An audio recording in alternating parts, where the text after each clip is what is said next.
Добро вечер, јас сум Сања Васич, а ова е топ тема на Телма телевизија. Од вечерва, па секој петок, ќе ги анализираме во прес форум настаните кои одбележаа неделава. За вечерва ќе дебатираме на три теми. Пукна бомбата на Заев, жртви нема. Окупација на факултетите, студентите непоколебливи во одбрана на своите права. Зошто никој не одговара дури и кога бирократската небрежност чини живот? Ова се само дел од прашањата на кои вечерва ќе разговараме со моите гости и колегите Зоран Бојаровски, Мухамед Зекири и Зоран Димитровски. Настан која одбележа неделава, уште во понеделникот, пукна бомбата на Заев. Настрадани нема, но што не очекува? Политичка неизвестност или можеби известност? Бојаровски?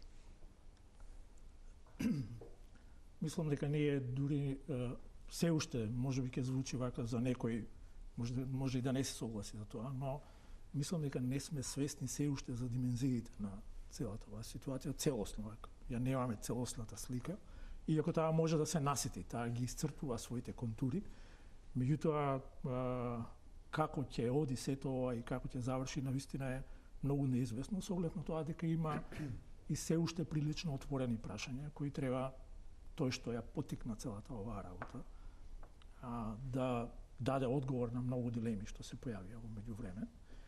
Веројатно ние ќе разговараме понатаму за тоа како целата оваа операција, да ја наречам, гледана од страна на тој што ја поттикна лидерот на Социјалдемократскиот сојуз се менаџирана и како тоа одекна во јавноста и какви ефекти предизвика досега. Веројатно во текот на емисијата ќе разговараме, да не почнам веднаш со тоа, но е генерално вака, навистина мислам дека сме соочени со доколку се докаже дека е точно сето она што е наведено во првата експлозија на бомбата, бидејќи очигледно ќе следуваат неколку, барем така е најавено, димензиите навистина се од тој аспект прилично сериозни, да не употребам некој многу посериозен збор, и Македонија е исправена, државата, граѓаните, доколку пак ќе речам ова е точно, пред една ситуација која ќе предизвика нешто што јас го нарекувам, тоа едноставно така мора да заврши, не знам како поинаку би завршило тоа, со известна катарза на целата нација, на сите луѓе што се вклучени, сите етнички заедници, и мислам дека во таа катарза ќе означи еден нова фаза или нов почеток во демократијата во Република Македонија. Да, но овие денови ништо не се случува. Ништо не ни навестува. Зекири, мислите ли дека така бомбастично ќе заврши? Мислам дека ситуацијата е пресериозна. Иако некои, и можда и дел од нас знаеме и по социјални мрежи кои што се популарни да се пошегуваме на оваа тема, но темава не е за шега, туку е пресериозна ситуацијава. Неизвестно е докрај како ќе се развива целата работа по објавувањето на тоа што го објави лидерот на опозицијата, односно претходно на сето тоа предничаше пресконференцијата на премиерот. Ја не би се согласил во делот со Бојаровски кој што велел доколку е точно. Ние знаеме дека е точно. Премиерот за прв пат излега на пресконференција и кажува дека да, тоа што поседува опозицијата е точно, делумно точно и нешто не е точно. Тука више дилемите се трнати, дали е тоа точно што поседува опозицијата. После тоа, сега ние ја разбираме логиката зошто Заев и СДСМ излезе со мал дел од снимките. Целта му беше да покаже дека поседува нешто. Дека кои се прислушувани? Прислушувана опозицијата, се прислушувале меѓу себе, прислушувани се и албанските политички партии. Кој од нив излезе да каже дека тоа што го слушнавме не е точно? Ние немаме во моментов ниту еден што излезе да каже дека не е точно. Што значи дека мене ми дава за право првично изјавата на премиерот, па после тоа тоа што го објави опозиција да верувам дека се што поседува е точно. И на тоа ме наведува уплашеноста и сите грешки понатаму што ги направи Груевски во Чекори после објавувањето на неговиот во наводници пуч на државата. Сето тоа го натера да ретирира на многу сериозни теми, во кои што оваа влада, откако владе од 2006 па навака Груевски го знаеме, за ништо не сакаше да слуша критично мислење или да слуша различно мислење, за да ретерира за нешто што он наумил да го направи. И сега, за само кратко време, он ретерира на многу значајни теми кои што толку јако и силно ги бранеше. Да. Не, јас не се спротивставувам на тоа дека според реакциите можеме да извлечеме таков заклучок. Но бидејќи јас во принцип, сега ќе искажам еден личен принцип кој јас го застапувам, сум во принцип сум легалист и сакам целата оваа приказна и било која друга приказна од ваков карактер или од ваков обем, ако сакате, иако до сега од ваков обем, според сите индиции сме немале нешто вакво, но сакам тоа да помине низ системот, низ легалистичкиот систем, значи низ правосудниот систем и да има исход кој ќе ги потврди сите индиции за кои ти зборуваш и за кои јас согласувам како реакции на тоа што беше објавено. Но навистина сакам тоа да помине. Сега вие ќе речете како ќе помине правосудниот систем, но за тоа спремен сум да разговарам. Заев најави докази, тој постојано најавува. Но Димитровски, нели сметате дека премногу тактизира? Со толку тактизирање 4 месеци да се поседува материјал како што тој тврди, од прислушување на 26.000 граѓани да се чува само за себе, па одново во понеделникот објавува еден мал дел на разговори кои, да бидеме искрени, не ја потресува, не покажа криминал, како што не вуваше, не покажа други некои работи. Дали сметате дека ова тактизирање го намалува ефектот што тој сака да го постигне? Пред да збори Жоро, само да навлезам. Криминал е само тоа што некој прислушува. Да, се разбира. А после тоа ќе се навлезе во суштина. Несомнено, ова што го велат колегите, кривично дело е да прислушувате.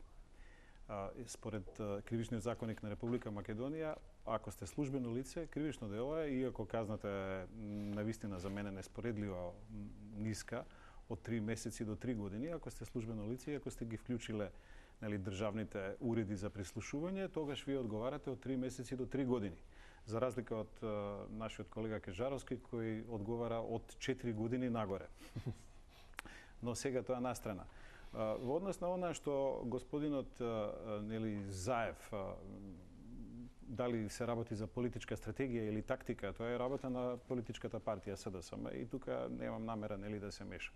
Меѓутоа, факт е дека она што се случи во Македонија е една драматична пресконференција пред се на премиерот Груевски, кој најави процес за шпионажа и за насилство за менување на уставниот поредок против лидерот на опозицијата.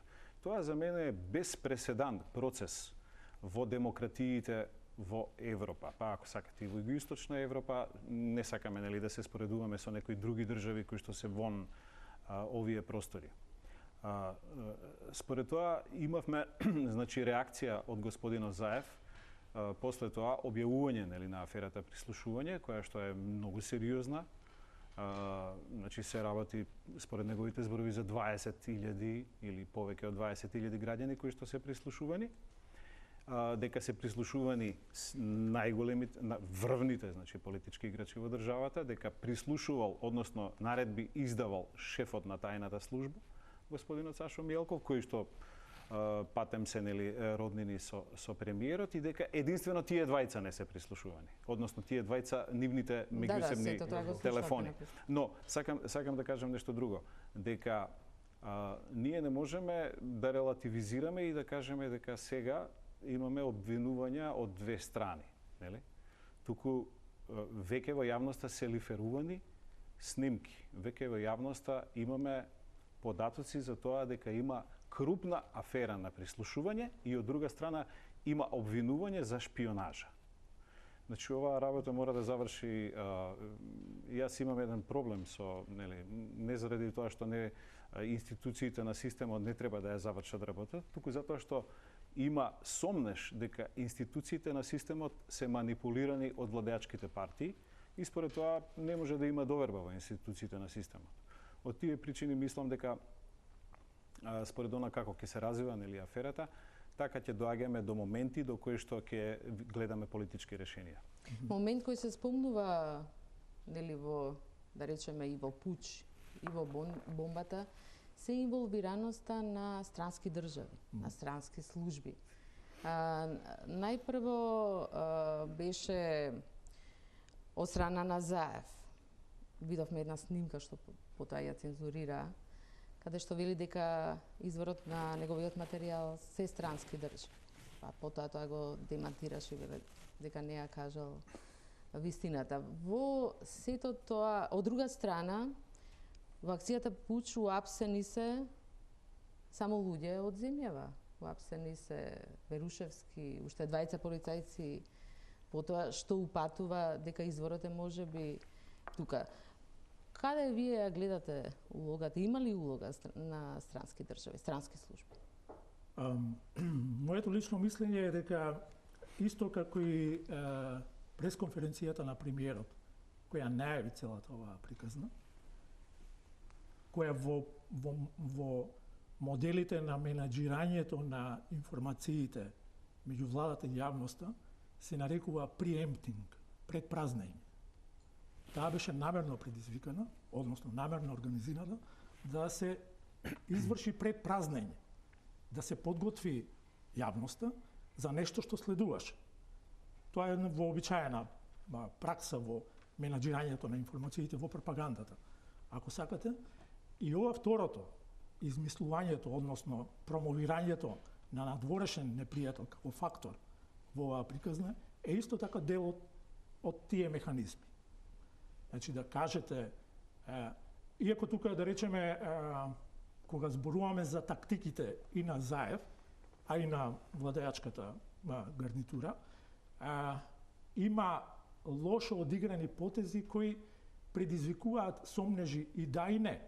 И тоа е нешто што сега за сега, барем јас, не можам да бидам категоричен и да тврдам дека има вовлечено странски служби, иако многу сум повеќе поблиску до ова што почнав да го кажувам, дека е тоа измислување на една теза кон која треба сега да се насочи вниманието.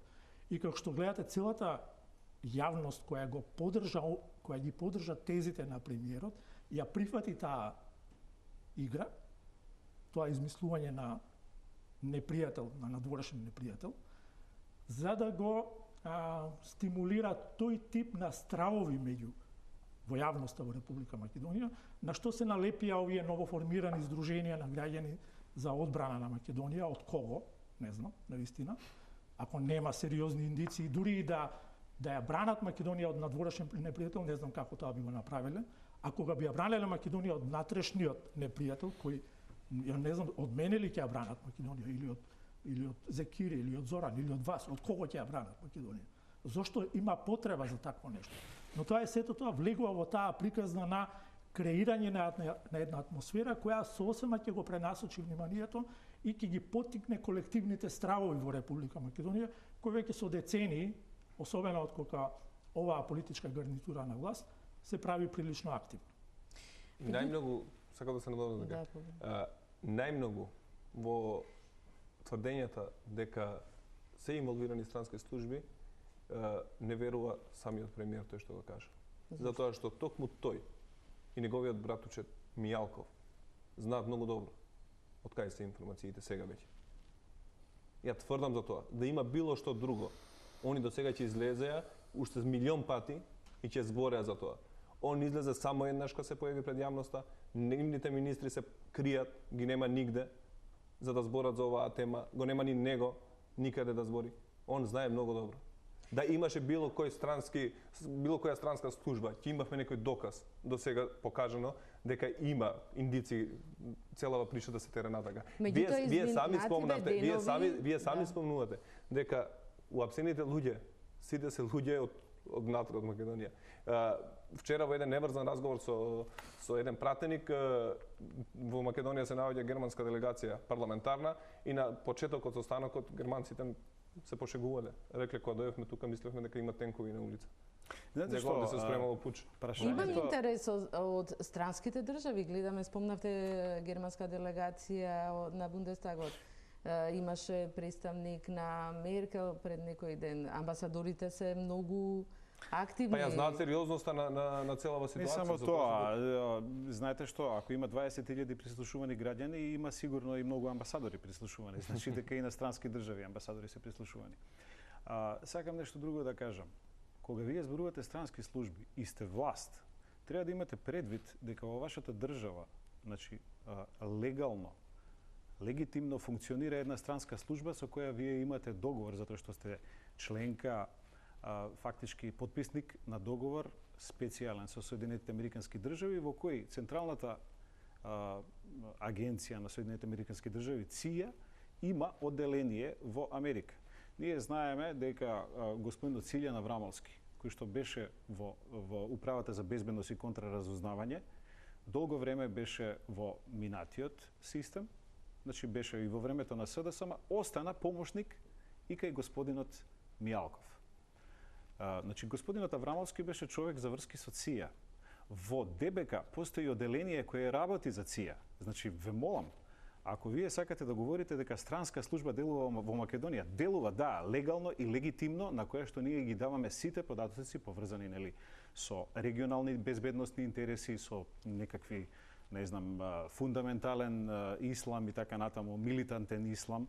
Значи, да, но не и за... Ве молам, но сакам да ви кажам, ако вие имате легитимна служба која делува во Македонија, со какво лице вие како премиер говорите за странска служба дека делува во Македонија?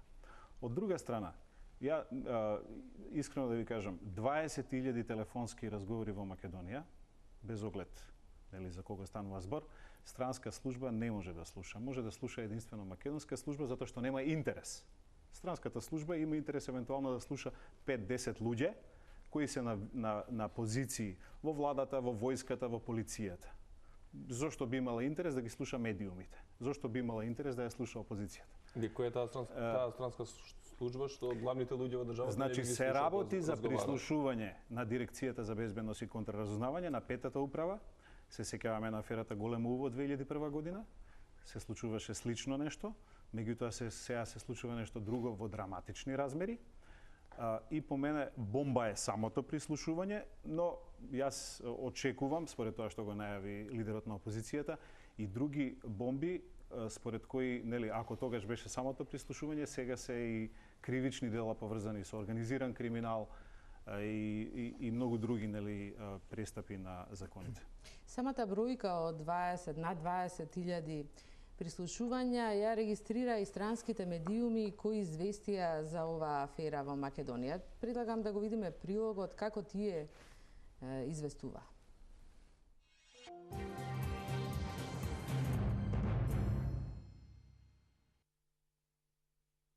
Македониликс, ова е насловот на Српска правда за компрометирачкиот материјал кој започна да го објавува опозицијскиот лидер Зоран Заев. Илјадници биле на мета на македонските безбедносни служби по наредба на премиерот Груевски, пишува денеска бугарскиот весник Актуелно, цитирајќи го Заев за објавата за монструозна машина за прислушување. Странските медиуми истиот ден, кога челникот на СДСМ пред новинарите обелодени, дел од снимените разговори ја пренесоа информацијата за масовното прислушување, нагласувајќи ја загриженоста на нивните лидери за политичката криза во Македонија. Зоран Заев ја активираше политичката бомба. Челникот на опозицијата го обвини премиерот за прислушување. Македонската власт прислушувала 26.000 граѓани. Ова се насловите на хрватските медиуми. Дел од македонските медиуми на целата прва страница ги објавија обвинувањата на Заев до власта. Дел пак на насловните страници има сосема други теми. Михаел Мартенс, новинар на германскиот дневен весник Frankfurter Allgemeine Zeitung, во својот текст напиша дека обвинувањата се сериозни и мора да бидат истражени, но се недокажани. Според Мартенс, во земја со 2 милиони жители би било неверојатно да бидат прислушувани 20.000 лица, како што тврди Заев. Мартенс иронизираше дека ако ова тврдење е навистина точно, на Македонија би позавидела дури и шпионската служба на некогашна Источна Германија. Но текстот на Дојче Веле насловен и шефот на Штази би бил горд на Груевски и Мијалков од страна на македонските медиуми беше пренесен како Македонија се претворила во Источна Германија. Ова е многу неточно толкување на текстот што го напишав јас, реагира денеска Мартенс.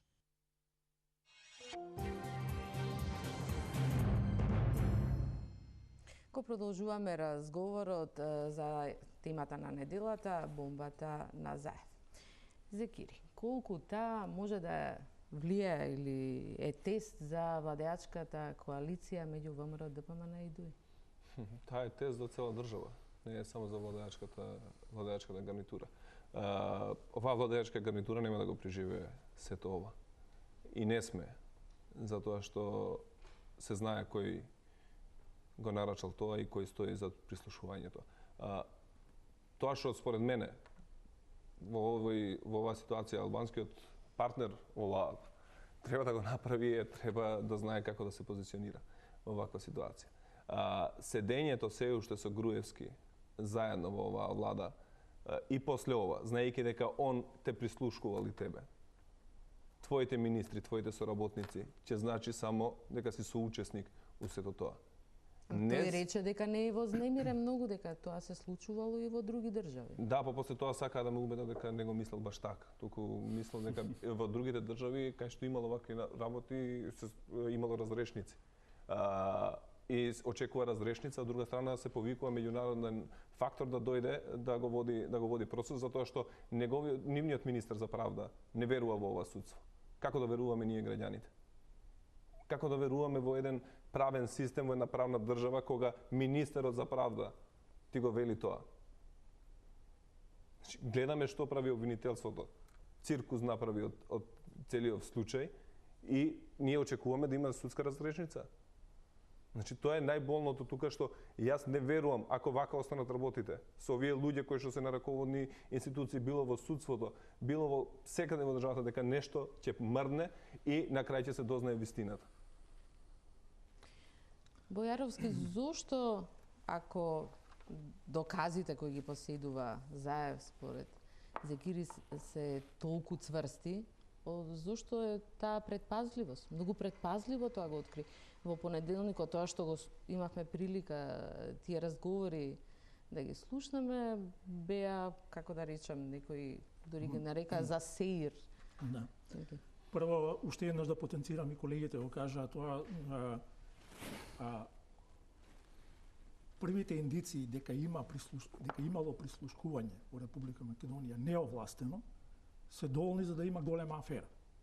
Сето тоа што ќе следи дополнително, што ќе биде откриено за, како што велат, дека има разговори поврзани со криминали, поврзани со одредени случаи, поврзани со мултиетничките односи во Република Македонија, што е особено чувствително прашање. Сето тоа, доколку пак се докаже, јас сум многу внимателен, инсистирам на тоа, но велам, доколку пак се докаже, навистина ќе предизвика многу сериозни последици. Конкретно на вашето прашање, она што можам да го кажеме, да речеме, да го споменам тоа што го кажува Заев, кој вели дека треба да бидеме внимателни, треба да дадеме шанса, ние ќе откриваме чекор по чекор, ќе ги откриваме работите, тие се многу страшни и така натаму и така натаму. Другото е, јас предпоставувам дека во целата ова начинот на кој тргна откривањето на работите, може би остава простор за некаков договор. Тоа е она што мене од една страна ме плаши, затоа што јас инсистирам на тоа дека политичка разрешница на, ако се докаже ваква афера, е многу малку. Тоа не е ништо. Затоа велам и затоа сосема поинакви последици по политичкиот амбиент во Република Македонија. По сите субјекти што учествуваат во тој политички амбиент во Република Македонија, ќе има сосема поинаква средина и сосема поинаква основа ќе се создаде кога овој случај ќе има и правна разрешница. Димитровски, дали може би она што го вели Бојаровски, овој молк се должи на престојната посета на еврокомесарот за проширување и добрососедство Хан, кој инсистира да се воспостави повторно политички диалог. Дали нешто се случува за сената сепак? Не знам дали точно Хан, но за сето време има има бекграунд на политика во сето ова, се разбира. Ја не верувам дека дипломатите седат со скрстени раце во Македонија и дека оставаат да ја разрешуваат политичките актери состојбата меѓу себе. Значи се разбира дека има политика за сето ова и дека има диалог. Мислам, дека има притисоци. Ние слушнавме дека господинот Заев вели дека диалогот прекина и дека во последното интервју дури рече кај Мухи, кажа дека веќе ни прашањето за техничка влада не доаѓа во предвид. Но мислам дека политичките актери, меѓународната заедница до последниот момент ќе се трудат да воспостават политички диалог и да го разрешат ова, би рекол, пред се политичко прашање во Македонија, затоа што без оглед на димензиите на аферата, на крајот на краиштата сите ќе мора да седнат во институциите на системот, дали е тоа парламент, дали е суд, и ќе мора на крај или да се гласа доверба или недоверба на влада, или во судот, нели, судиите да покренат, односно обвинителството да покрене, затоа што се уште нема покренат обвинителен акт против господинот Заев, или да не покрене. Значи, јас мислам дека сега дипломатските напори се одвиваат во тој правец, од една страна. Од друга страна, мислам дека сериозноста на материјалите кои што ќе го објави Заев, нели, зависи сепак од тоа што тој го има и, нели, на неговиот кредибилитет. Ако станува збор за сериозни материјали кои што говорат за индиции, значи тој беше многу прецизен колку што се сеќавам, некои говорат за прекршување на законот, криминогени, нели, некои говорат само за сомневања и индиции. Но дури и да се за сомневање индиции, обвинителството и другите органи ќе мора да ги истражат. Тој се сомнева дека тие органи тоа може да го направат, од тие причини разрешницата е на крајот сепак политичка, нели?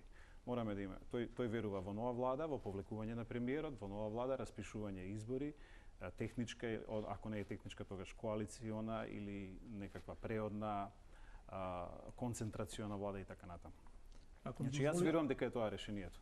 Да, јас мислам дека сепак согласувам дека не може целиот случај да нема политика и разрешница.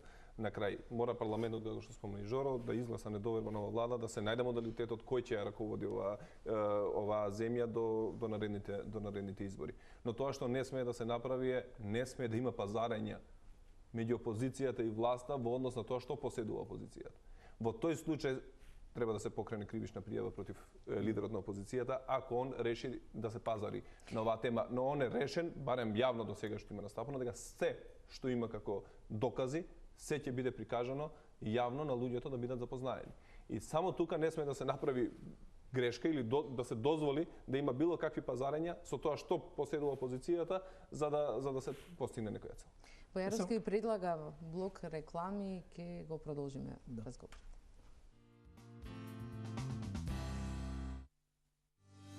Тато вели дека треба да се грижиме за природата. Ако во дизелот додадеме само 6% биодизел, добиваме гориво подобро за моторот и подобро за природата.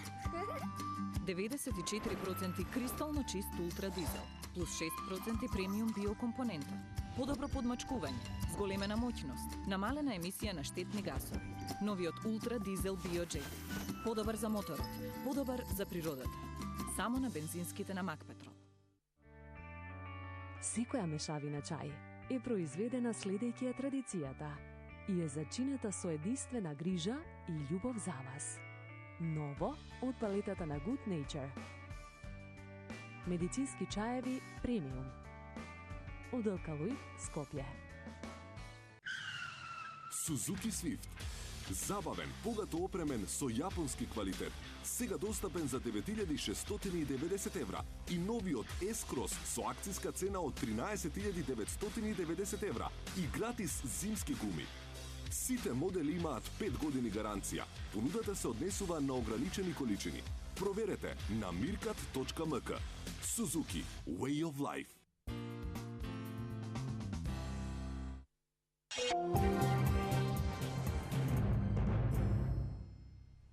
Каква завршица може да има аферата што ја тресе политичката сцена? Бојаровски. Да. Јас сакам да кажам дека, значи, инсистирам на таа правна разрешница и сакам да кажам зошто. И сакам да кажам како тоа може да се изведе.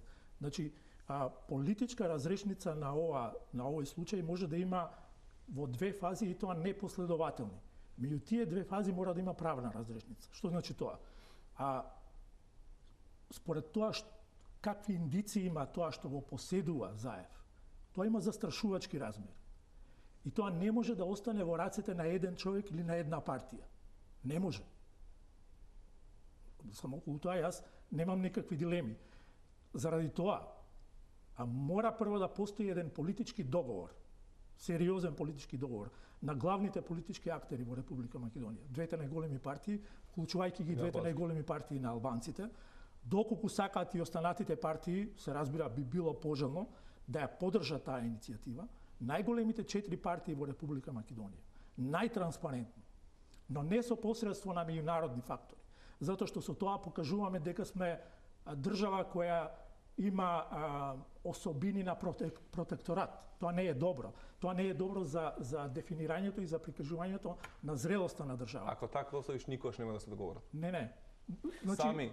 Дозволете ми само што ако една од владеачките партии не дуи, туку ВМРО-ДПМН, некои нејзини актери се инволвирани во тежок криминал, вклучително и премиерот, или значи како тие ќе прифатат институционално да ги решават?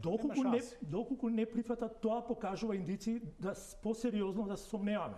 Но да се разбереме, ВМРО-ДПМН во овој случај не е партијата што е обвинет како партија. Јасно. Да правиме разлика. Јасно е тука. Никој во Република Македонија не сме да во заради изместените критериуми и заради нешто што направиле поединци во таа партија, не смееме да ја обвинуваме ВМРО-ДПМН. Апсолутно. И таа партија треба тоа најсериозно да го свати. Но ако го направило раководството на партијата, што во тој случај? Партијата треба да се промени раководството. Апсолутно. Тоа е катарзата низ која треба да помине Република Македонија. Само така, кога ќе се согласат сите тие партии на тој начин, целиот пакет што го поседува Заев, тој не смее да остане кај него. Треба да му се предаде на обвинителството. Треба во обвинителството да се направи тим на кој ќе му се гарантира целосен имунитет и поддршка во работата околу истрагата на таа. Со обвинител Зврлевски, кој рече дека застарела снимката за Македонска банка ВМО. Во обвинителството ќе се направи тим. Значи, дозволете ми да завршам. Имате доверба во обвинителството? На начинот на кој јас предлагам, мислам дека може целата јавност најтранспарентно тоа да го направи и тие луѓе да се остават да ја работат таа работа. Кој ќе биде техничка? Мора да имаме техничка влада за тоа. Инаку нема шанс. Само уште тоа да го довршам. За тоа време владата треба да функционира како техничка влада. Многу договори треба за тоа. Ја мислам дека Груевски ја покажа неговата стратегија изминативе денови или ајде да го наречеме еден кризен менеджмент. Се согласи да промени закони преку ноќ практично, на постапка во што го кажувате. Закони кои што ги донесе пред 10 дена. Така, закон на рарите за високото образование. Со СОНГ седна да преговарат, иако вика дека нема шанси да седна да преговараат. На што се должи таа попустка? Апсолутно само да ја омекне реакцијата на јавноста за тоа што све не очекува во наредниот период. Но мислам дека сето тоа веќе е прочитана книга. Дека Груевски сето ова што го прави више и најмало дете гледа, дека он гледа да амортизира реакцијата на јавноста. Луѓето више не веруваат на било што да направи овој премиер и оваа влада. Заедно со сите министри нивни. Никој не верува во нивната искреност и во желба нешто да поправат и да призна дека направиле грешка. Но ги донесоа законите. Законите ги донесоа, што направија? Да. Пак не се кој е ефектот на тие закони? Што сменија една година продолжија да не важи законот за високо образование? Се плашам дека Груевски е смешно. Со затварање, нели, со гаснење на тие пожари, затварање на тие фронтови се подготвува за една сериозна битка на овој другиот фронт, значи на фронтот со Заев и со опозицијата, која баш е онака водена од тоталитарни принципи и една војна во која тој сака, нели, да го затвори лидерот на опозицијата, сака комплетно да ја забошоти целата афера и сака да значи да се покаже како еден од последните диктатори во овој дел на Југоисточна Европа, во смисла на тоа дека но овие потези не кажуваат изминативе денови. Знаете зошто? Затоа што се па сега искрено да ви кажам, покажуваат затоа што тој првиот ја повлече битката. Јас не знам некој друг лидер во Европа, па и во Југоисточна Европа, кој што го гони значи премиер кој што го гони лидерот на опозицијата за уривање на уставниот поредок, за наследство на уривање на уставниот поредок без војска и без оружје, туку со некакви разговори, прислушувања. Значи, мислам дека тој ја премина веќе црвената линија. Тој го помина Рубиконот. Сега е многу тешко да се врати И сега мислам дека има две опции. Или ќе оди до крај, значи ќе оди до крај, се спрема за таа битка последна, која што има навистина несогледливи последици, затоа што гледаме тој како ги ангажира своите дивизии на одбрана, сите овие здруженија на Ја само сакам писатели, глумци и така натаму, само уште една реченица. И значи тоа е едната опција која што може да има несогледливи последици на судирен народ со народ. И другата опција е дипломатскиот притисок да вроди со политичка разрешница, во која што сепак нема да има простување она што го вика Бојаровски за кривичните дела и евентуална разрешница. Ја сакам само да ги спомнам и да предупредам во намерите на некој за да ги наруши меѓуетничките односи во земјава. Затоа мислам дека и меѓународната заедница, па дури и Заев сам кога ги најавуваше, предупредуваше дека треба да се биде многу внимателен во тој дел. Јас се плашам дека оваа влада нема да ме изненади и да ме зачуди затоа што ние во овој период од 2006 па навака знаеме колку контролирани меѓуетнички кризи имавме во земјава, да се обиде со евентуален меѓуетнички конфликт да се предизвика за да се забошоти целава афера. Така. Ја не ја исклучувам ни таа можност и затоа сакаме да предупредиме и да кажеме дека било што во овој период да се случи на таа во тие односи, дека тоа има само една цел. Ова да се заборави. Граѓаните треба, мислам дека се многу посвесни од порано и нема да дозволат да подлегнат на било какви провокации и да дозволат да се вовлечат во било каков конфликт за да они бидат жртви, некој друг да се спаси. Да се вратиме сепак на потезите што веќе ги направи за хонорарите за студентите. Студентите се првите кои јавно излегоа и рекоа не му веруваме на премиерот, иако отидоа и седна со него, разговара, го слуша што им рече дека ќе стави мораториум и денеска повторно ги окупира универзитетите. Предлагам да ги слушнеме студентите од аулата на Филозофскиот факултет на НИФ. Да влеземе и да го освоиме нашиот универзитет! Се сеќавате ли на изјавата на премиерот? Не знам зошто протестираат. Нивна работа нека протестираат.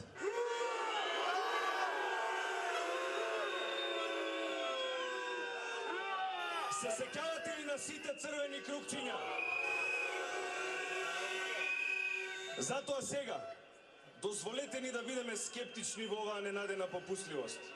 Не дозволуваме да не купи ова омекнување на реториката, бидејќи на крајот на краиштата ништо не ни гарантира дека кога се ќе стивне, нема да се заборави она што е ветено, а тоа е усвојување на целосно нов закон за високо образование. Тука сме да покажеме дека студентите не се само статистичка бројка на универзитетот. Тука сме да покажеме дека студентскиот активизам е жив и се шири како оган.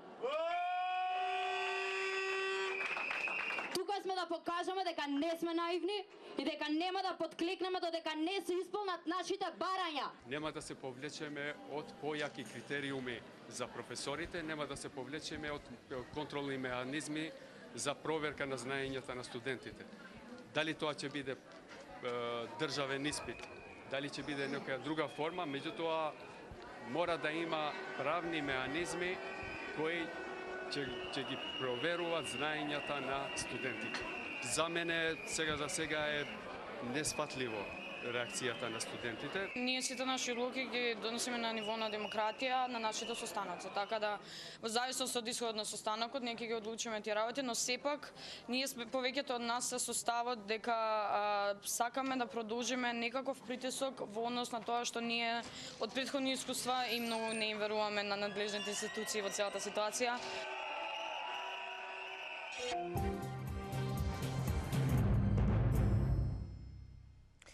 Студентите не подсетија на црвените кругови со кои ги одбележуваа на почетокот кога излегоа на улиците да протестираат.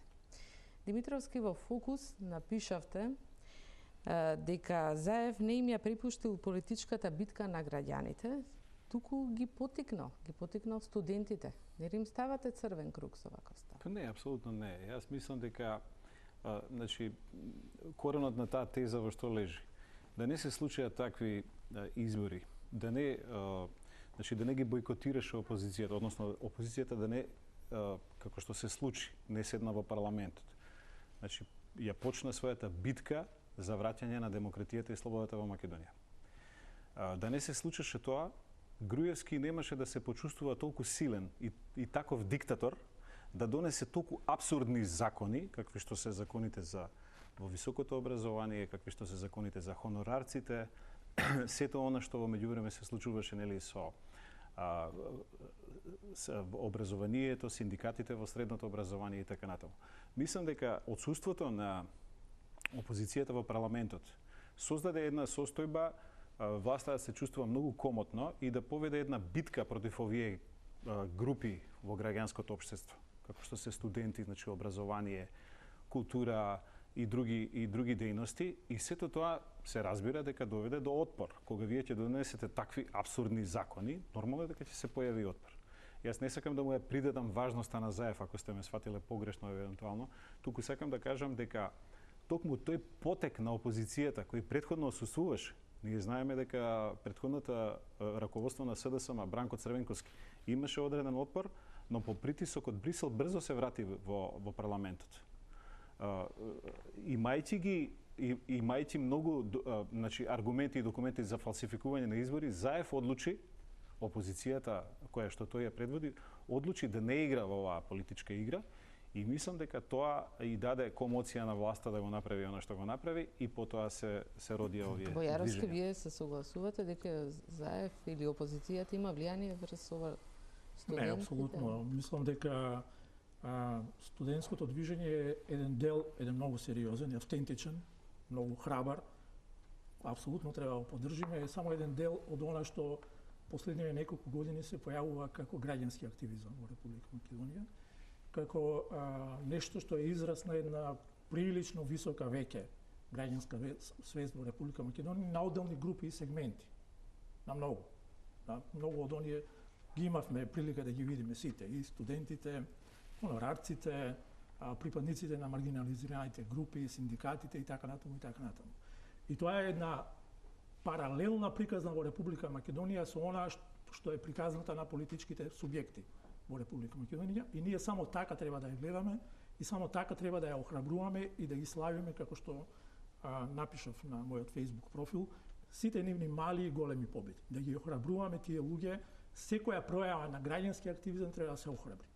Тоа е нешто што се создава, што во Македонија создава едно автентично граѓанско движење кое веќе нема да молчи и кое секогаш кога ќе има ситуации без разлика на која политичка гарнитура ќе биде на власт, тие ќе знаат дека својот суверенитет власта го црпи и партиите го црпат од нив, и дека само тие имаат право да им го земат и да зборуваат во свое име за сето она што им прави било каков проблем или што не е во согласност со она што е прокламирана дека... Само една работа да интервенирам. Јас се согласувам комплетно со господинот Зоран Бојаровски. Меѓутоа, да не беше донесен таков закон за образование, студентите немаше да реагираат.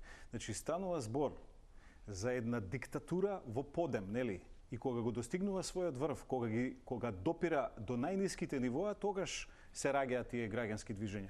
За жал, ние претходно немавме граѓански движења. Без разлика, ама беа нарушувани многу граѓански права и немаше никој храброст. Јас се согласувам дека автентично не е потикнато од опозиционата партија. Потикнато е од тоа што има кај Груевски, кај врхушката на власт, има таква комоција да утре ви донесе вам закон да не можете во ова студио да седите како што седите, туку да треба да стоите.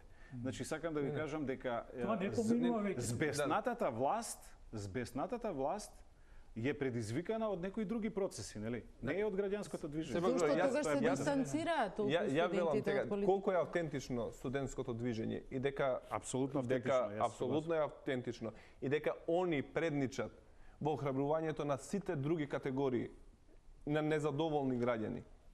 Нема никаква дилема.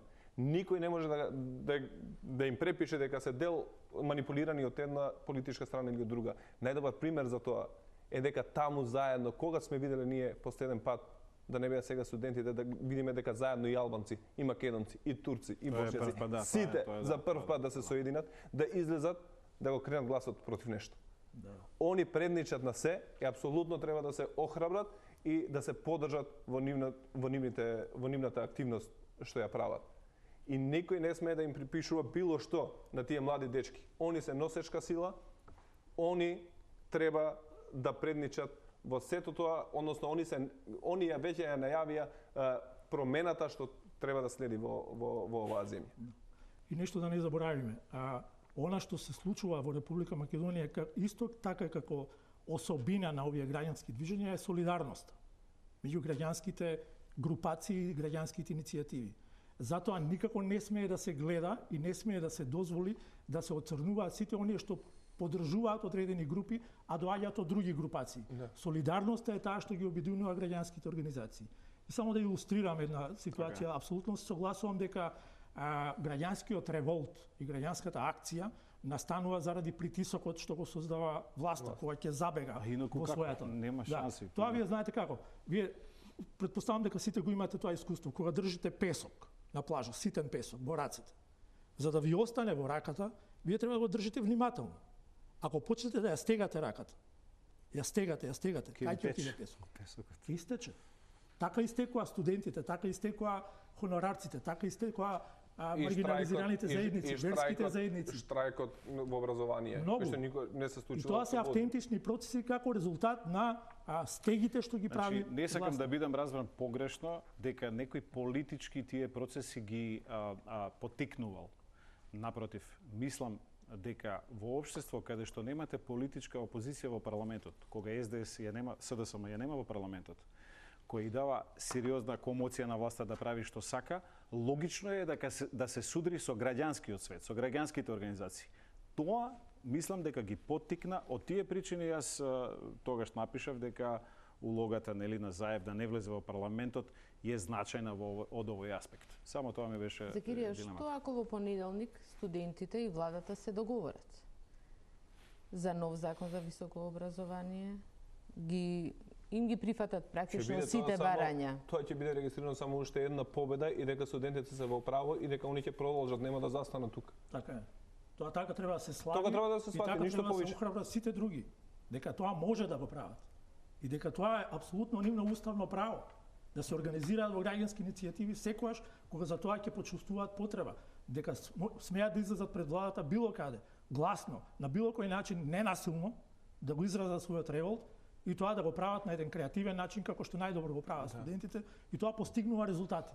Може да трае 5 дена, 10 дена, 1 месец, 1 година, како во случајот на Милошевиќ 2000 година. Но такви граѓански иницијативи знаат да рушат режими.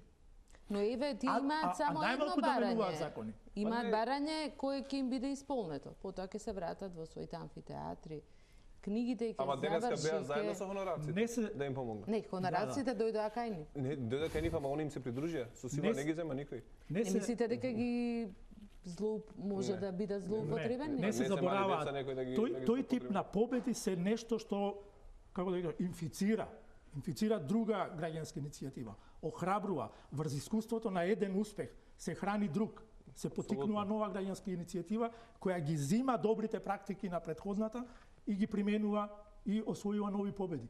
Тие нови искуства што ќе ја направи новата иницијатива се пренесуваат во третата. Тоа е начинот на кој функционираат граѓанските иницијативи. Знаете што, ова што го говори Бојаровски ми дава вака шлагвор да кажам дека поентата на секоја авторитарна власт е да го подели, нели, да го сегрегира општеството. Посебно граѓанското општество и било какви граѓански иницијативи. Примерот на студентите, хонорарците, синдикалците, новинарите и така натаму говори за прв пат во Македонија за една солидарност и она, нели, што го споменува господин Бојаровски. Во што се состои приказната? Не затоа што сите тие се борат да соборат политички еден режим. Тие не се борат за власт. Тие се борат, нели, за своите одредени привилегии и права кои што ги имаат како такви, нели, студентите своите, синдикалците своите, работниците, хонорарците и така натаму. Но во одреден момент таа борба станува заедничка станува затоа што имате власт која се бори за задушување на сите тие граѓански иницијативи. И тие сите се обединуваат под еден чадор. Не за да го срушат режимот и за да дојдат политички на власт, туку евентуално за да имаат утре некаква политичка власт која ќе им дозволи под нејзиниот чадор, нели како граѓански здруженија да можат да ги остваруваат своите права, односно да ја имаат својата автономија. И апсолутно само за тоа се работи и се согласувам дека тоа е нивната борба и тоа е суштината на солидарност. Студентското движење очигледно предизвика промена во општеството, тоа сите се согласуваме и останува присутно и силен фактор. Да видиме еден блок реклами, па ќе ја продолжиме натаму нашата дебата.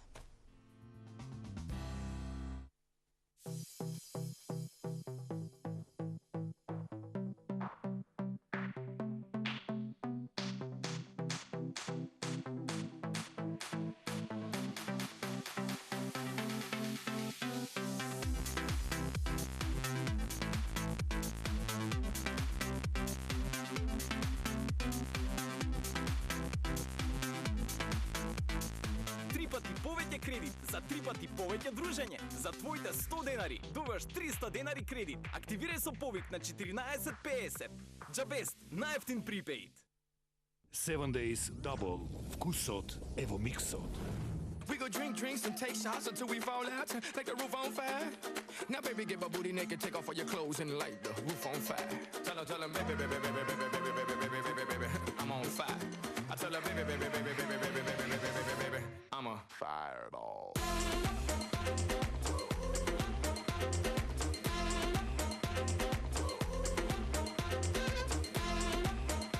7 Days Double.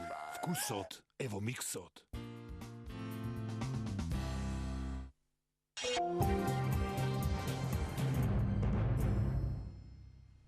Она што навистина е потресе македонската јавност оваа недела беше смртта на малата Тамара. Таа не ја дочека операцијата, чекајќи фондот да одобри пари да замине на операција во странство. И никому не му паѓа на памет да понесе одговорност. Ке ве прашам сите тројца, како вие гледате на се? Трагично е тоа. И тоа е резултат на една системска грешка. Тоа не е инцидент. Зад смртта, трагична смрт на тоа девојче е системска грешка, зад која стојат многу јасно препознатливи фактори кои ја прават таа грешка, кои ја создале таа грешка и кои дозволија тоа девојче да умре. Тоа е страшна работа. И тоа автоматски, бидејќи е така и не може поинаку да биде, автоматски следува дека сите по линијата на хиерархија треба да си поднесат оставка. Тоа е најмалку. Оставка без никакви размислувања. И целата јавност така реагираш. Значи, ова дефинитивно е трагично и болно. Сега треба да се стави рака на срце и да се постави како би се чувствувал да биде на местото на родителите на малата Тамара. Да ти се случи вакво нешто, ваква трагедија, да се изгуби млад живот, затоа што некој се игра, подпишува, не подпишува, и на крај да излезе да каже дека жал му е. Ја не сакам да верувам, а имам слушнато, дека не само случајот на Тамара, дека и многу случаи кои што чекале на подпишување во Фондот за здравство се дел од пазарање меѓу луѓето внатре во фондот. Таму има брзани потписи, сите знаеме. До кај отиде на работата до безкрај, до нелогичност, до не можеш ништо да објасниш. Таму имаме директор албанец, имаме директор македонец, двајца. Ако и едниот подпишува за пациент албанец, другиот не подпишувал. Имам слушната, немам уште докази за тоа. Но ако и такво нешто се потврди, ја не знам што би барале тие луѓе во фондот. Мора да се провери, да влезат инспекции да проверуваат тамо што се случува, но тоа не може да се случи затоа што сите институции во оваа земја се исполитизирани и се под контрола на една сила на моќ. И секој си ги брани сопствените луѓе затоа што се нивни кадри. И на ова мора да се стави крај. Како? Значи, мора да има одговорност. Мора први да се повлечат по иерархија, како што спомна и колегата. Сите мора први да се трнат од позициите кај што се првен од морални причини, па после тоа да има и судска разрешница, но сето тоа во сега со ваква атмосфера и со луѓе кои што ги држат вака институциите не може да очекуваме. И не може да веруваме дека нешто ќе добиеме некаков резултат. Мора да се стави крај ова, а крајот ќе дојде со промена на овој режим. Нема на имаме систем на така наречено, јас би рекол, елитистичко здравство. Значи, зборуваме за промени и за реформи, и лјадници реформи направивме во изминативе години. Значи, гледаме дека 24/7 министрите за здравство работат ноќе, влегуваат, упаѓаат во канцеларии, бркаат, не знам таму, лекари кои што пушат во канцеларија и така натаму. Значи, гледаме разни глупости во тие реформи. Значи, ние не се обидовме во корен да го смениме ние. Кога велам ние, зборувам за власта, значи за владеачката партија, не направи чекор понатаму да елитистичкото здравство го напушти. Елитистичко во која смисла? Ако сте вие член на партијата или на елитата или на фамилијата или на некој начин близок до тие луѓе кои што одлучуваат во лекарските комисии, тогаш ќе имате пари вие или вашето дете или вашата мајка, вашата баба. Значи, јас знам многу случаи на постари луѓе кои што добивале пари да се лекуваат во странство. Значи, ние денес објавивме една приказна во која што рековме дека двајца високи владени функционери за 7 дена на нивните роднини им се дадени пари, и то многу повисоки пари отколку овие за Тамара, да веднаш се лекуваат во странство. Тамара е одбивана 3 пати од комисиите, од лекарските комисии со драматична диагноза која што била итна, запишувана како итна и така натаму. Значи, зборуваме овде за, се служиме со еуфемизми и така натаму, меѓутоа единствениот збор, според мене, не е само оставка. Ја им се чудам на тие луѓе, Маја Парнаџиева, министерот Тодоров. Па вие треба да имате елементарна човечко достоинство, елементарно, и да кажете, јас поднесувам оставка само затоа што девојчето починало. Не сум виновен, ништо, немам никаква улога во случајот, ама на функција сум на која ќе поднесам оставка. Јас им се чудам тие луѓе немаат образ, тие се џонови. Значи, ве молам, тоа не би се случило во ниту една земја, да не зборуваме за демократиите во Европа. Тој вели, министерот вели, јас направив се што можев, па дури и повеќе. Замислете таа изјава. Замислете таа изјава. Амди Бајрам имаше 103%. 103% како Амди Бајрам. Тоа повеќе е решението што мајката го доби 3 дена после смртта на девојчето. Тоа ли е повеќе? Тоа е таа фарса, да. Се молам, тоа е. Тука ја завршуваме вечерашната дебата. Останете со програмата на Телма, а од понеделник повторно топ тема се до петок. Имајте пријатно.